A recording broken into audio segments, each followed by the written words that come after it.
Hi, I'm Dr. Ford, and I have a license in the state of California. It's called a registration. I act as a dietitian, and what that means is I can provide medical nutrition therapy for my specific specialty is ages 5 with eating disorders all the way to 105 with chronic disease, which covers a lot of things. So this video, I really want to explain in about 3 minutes the differences of 2 eating disorders, and then part 2 will be the differences in the other 2. So I can see 4 diagnosed clinical eating disorders: anorexia and bulimia. In the part 2 video, I'll talk about binge eating disorder and ARFID, which is avoidant restricted feeding intake disorder. Anorexia and bulimia have similar components. Eating disorders, if I take a step back, are a combination of genetic, biological, psychiatric, psychosocial factors that all combine to form, we use this term like the perfect storm.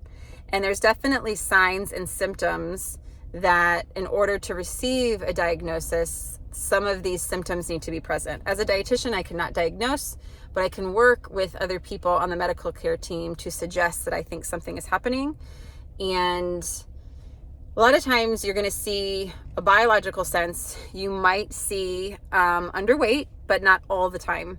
So that's actually been removed as an indicator for anorexia nervosa as a diagnosis. It typically has a BMI or an expected body weight that is less than 80%, or a BMI less than 16, 17, 18, technically 17. It doesn't always mean that, however. Sometimes it could be extreme weight loss. And that's going to be more than 10% in a 6-month period. Sometimes it can be biological, like bradycardic. Sometimes it can be evidence-based, like electrolytes. And sometimes it could be muscle wasting. From a psychosocial sense, you're going to look at fear of food, fear of weight gain, personality traits, restrictive around food, manipulative around food, lying, hiding food. And it's going to be avoiding social situations with food. So there's going to be this like fear and avoidance of socializing with food. From a genetic component, we have seen a lot of research. There are definitely genetic predispositions. One, if it's in the family history.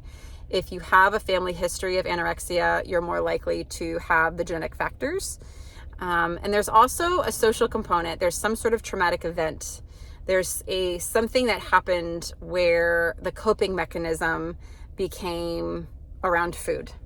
Now, that is so subjective, and that's typically what I see in an anecdotal sense. I'm not a psychiatrist nor a psychologist, and so again, I cannot diagnose, and this is not a review of the DSM-5. This is from my experience and my 2 decades of working with people.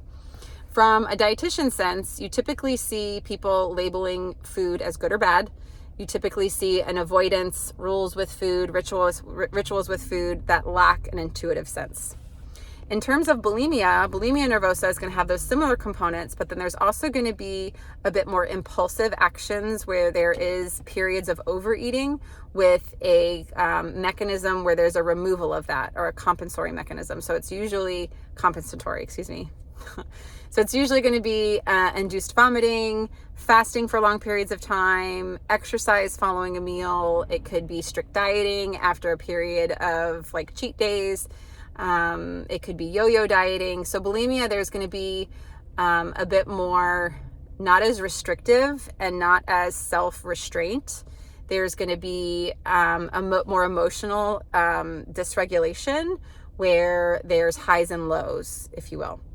And both do involve food rules and food beliefs that do not allow an intuitive relationship with food. And typically there's lack of hunger cues, lack of fullness cues, and then biologically you see a lot of sometimes indigestion, constipation. For bulimia, if there's induced vomiting, you can see dentition, erosion. You could see anything happening with the esophageal tissues, tears. Usually there's electrolyte imbalances. So there's a lot happening. And a lot of times what taught me the most to recognize the subjective signs is experience, and also repetition and exposure to different trials and cases and readings. And so if this is something that interests you as a dietitian, your internship should involve a higher level of care and getting exposure under supervision of someone that is a certified eating disorder specialist. And that would be through IADEP, the International Association of Eating Disorder Professionals. So I hope this helps. This is long. Stay tuned for part 2, and I'll describe binge eating disorder and ARFID. Thank you so much.